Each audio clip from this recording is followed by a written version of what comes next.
If you love a beautiful glass of red wine, especially a glass of Cabernet Sauvignon, then this week's episode is for you because I'm taking us on an adventure into the Coonawarra in Australia. Last week, we talked about the Rossa Valley and what made it so special. And this week, we're going a little bit further south down the coast and exploring the Coonawarra. So if you want to learn more about the world-class Cabernet Sauvignon wine styles that are coming out of the Coonawarra, let's get started and dive right into today's episode. Hi, everyone, and welcome to the Wine Tub Talk. I'm your host, Sommelier Erin, and I'm so happy that you're here with me today. If we haven't met before, it's lovely to have you here, and if we have, welcome back. Now, for those of you who are new, you should know that I've been a professional sommelier for over 20 years now.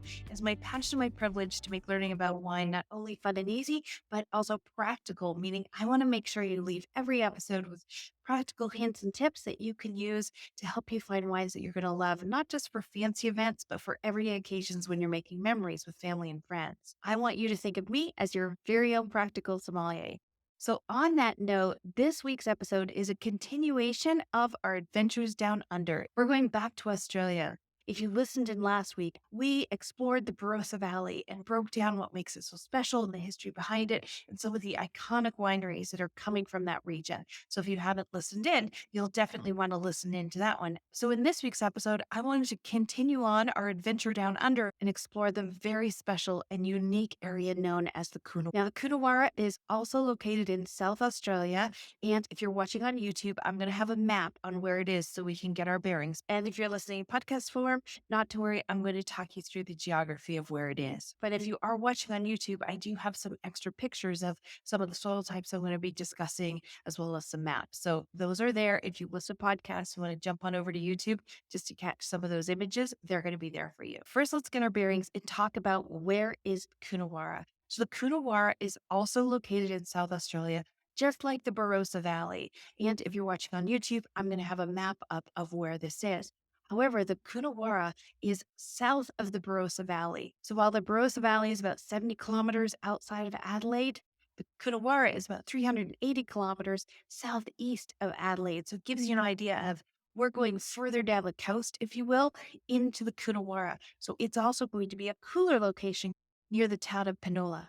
Now, if you're doing some research about the Coonawarra, one thing that's going to come up, and you may also see it referred to as the Terra Rossa. It's important to know that some people will also refer to it as the Terra Rossa Strip, and this is due to a very special type of soil that exists in the Coonawarra, and I'm definitely going to be discussing this later on in the episode. But first, let me give you a brief overview of the history of the area. Now, just like the Barossa Valley, the Coonawarra Valley has a history that dates back into the mid-1800s.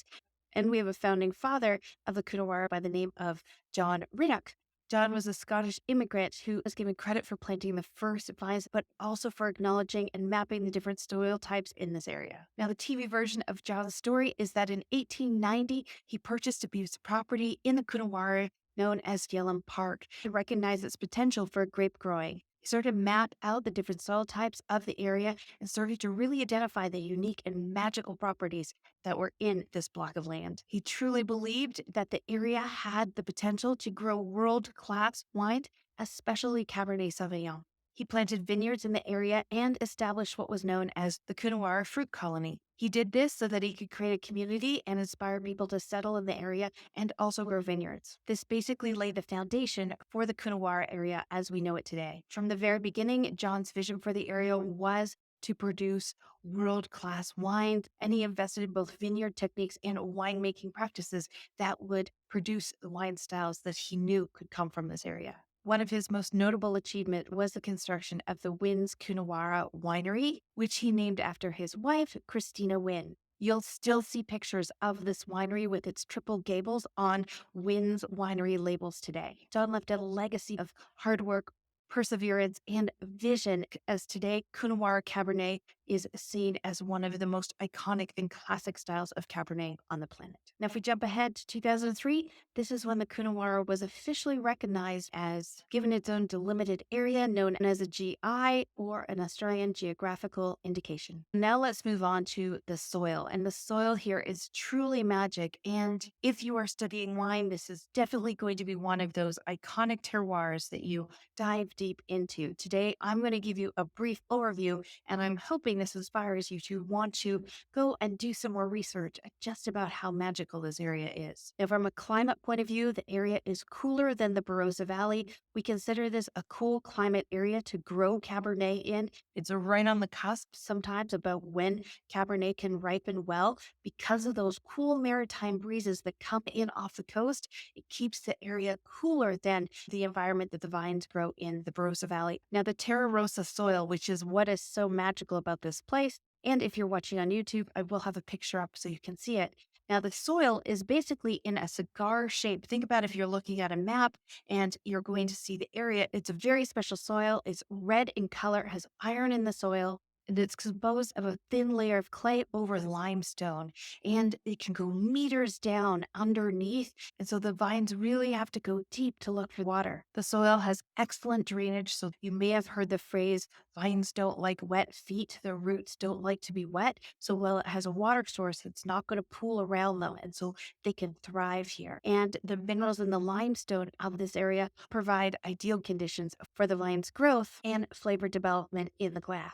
Because of the unique makeup of the soil, it is also helpful during times of drought because of the way the limestone soil works.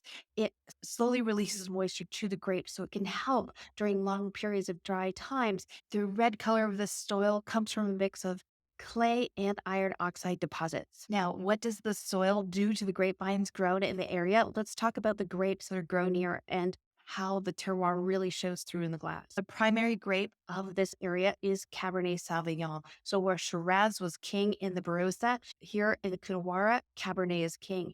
There was a time in history where winemakers were instructed to grow 2-to-1 Shiraz to Cabernet, but the Coonawarra slowly began to drop that and began focusing on Cabernet Sauvignon. And this was something that John Riddoch helped as well to promote that iconic style of Cabernet Sauvignon as he saw the vision of what this area could do with Cabernet Sauvignon. But along with Cabernet Sauvignon, you'll also see Shiraz, Merlot, Cabernet Franc, some Chardonnay, and pockets of Riesling as well. It's important to know that Cabernet Sauvignon predominantly grows on the Terra Rossa soil. The Coonawarra is a larger space, and so we have different pockets of soil types. So these other grape varieties will be in the different pockets of the other soils, but the Terra Rossa soil dominantly is where you're going to find the Cabernet Sauvignon grown. Now, you may be wondering, Erin, you keep talking about Cabernet Sauvignon, but what can I expect in the glass? What makes Cabernet Sauvignon so special when it comes from the Coonawarra? And let me break down what you can expect from a glass of Coonawarra Cabernet Sauvignon. The first thing you're going to notice in the glass right away is its deep, dark color. This is not unique to Cabernet Sauvignon. If you are already a lover of Cabernet, you know this is not unique in that Cabernet has a dark, rich color in the glass, but you are going to get a really dark, dense, almost opaque Cabernet Sauvignon in the glass.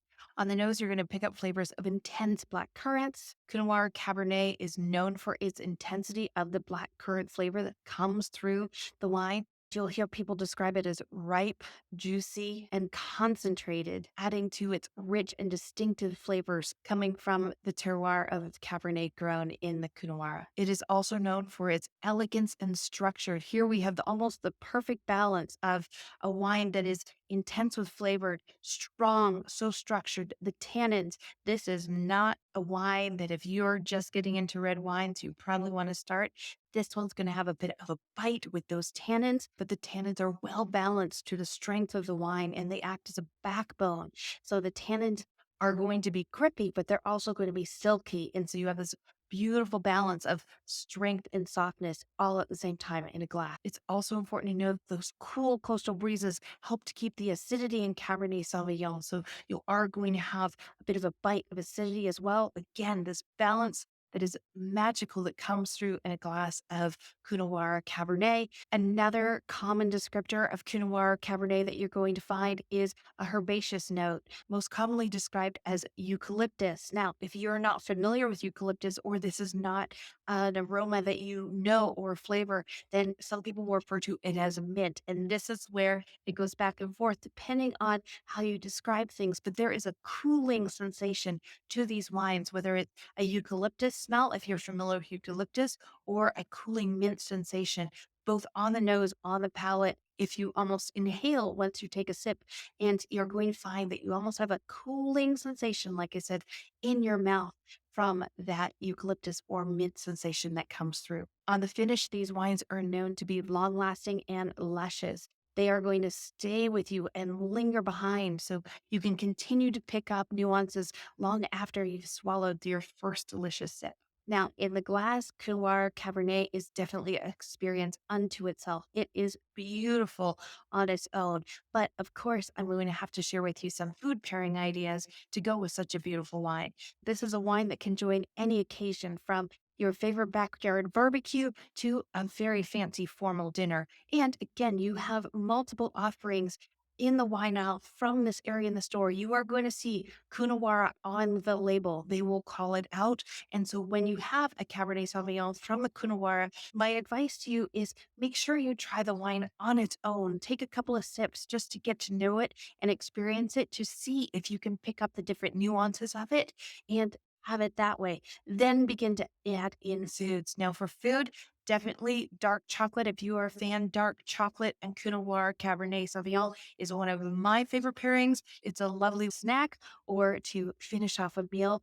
Those silky, structured tannins and the bitterness of the dark chocolate bring magic into the pairing.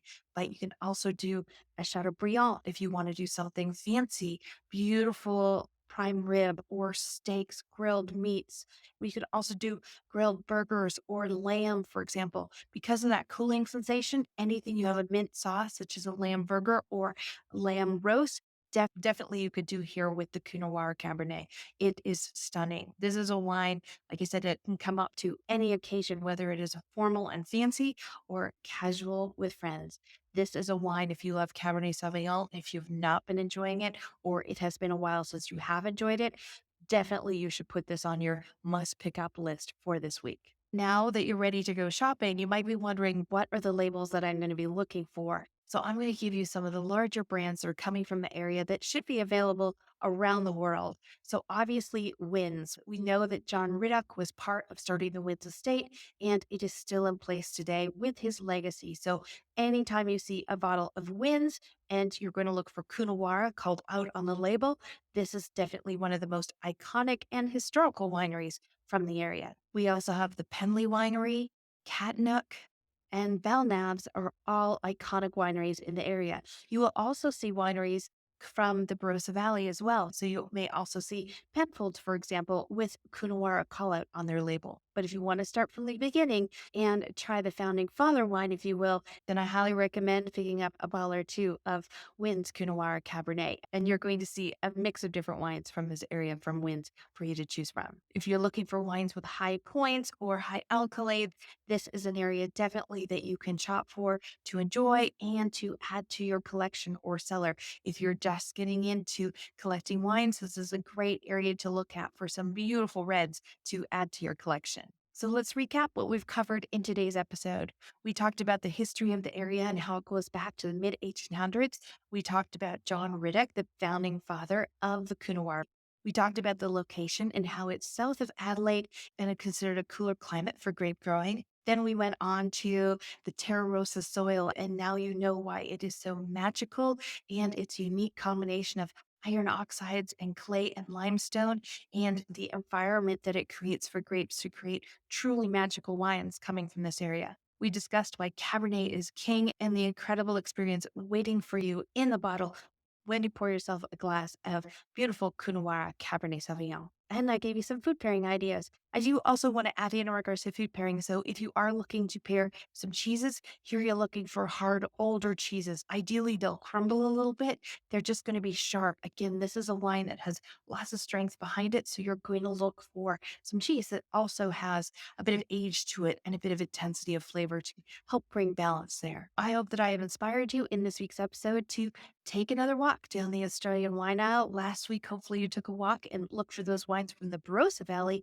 And this week, you're looking for Cabernet Sauvignon from Coonawarra. Again, you're going to see it right on the label from the different wineries. But these are truly special wines. The soil is so unique. And whether you're just starting out learning wine or you've been studying for a while, Coonawarra Cabernet Sauvignon is considered a classic and iconic wine style.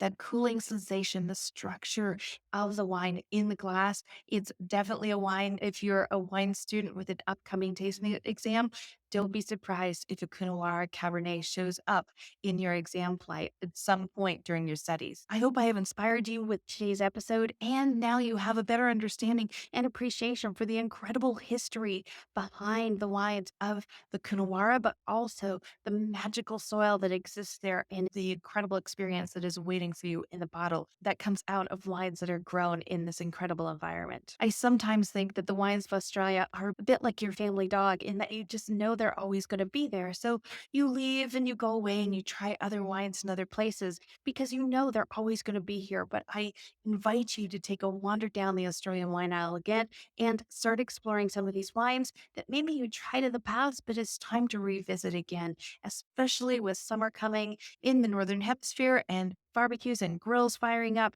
These are beautiful wines to add into those delicious grilled dishes that are coming off your barbecues. Now, if you have any questions or comments about today's episodes, please leave them below if you're listening in on YouTube, or feel free to email me at hello@winegirlacademy.com if you'd like to send me a personal note, or come say hi on TikTok or Instagram. You'll find me there as well. So I want to wish you a wonderful week. Cheers to you. Bye now.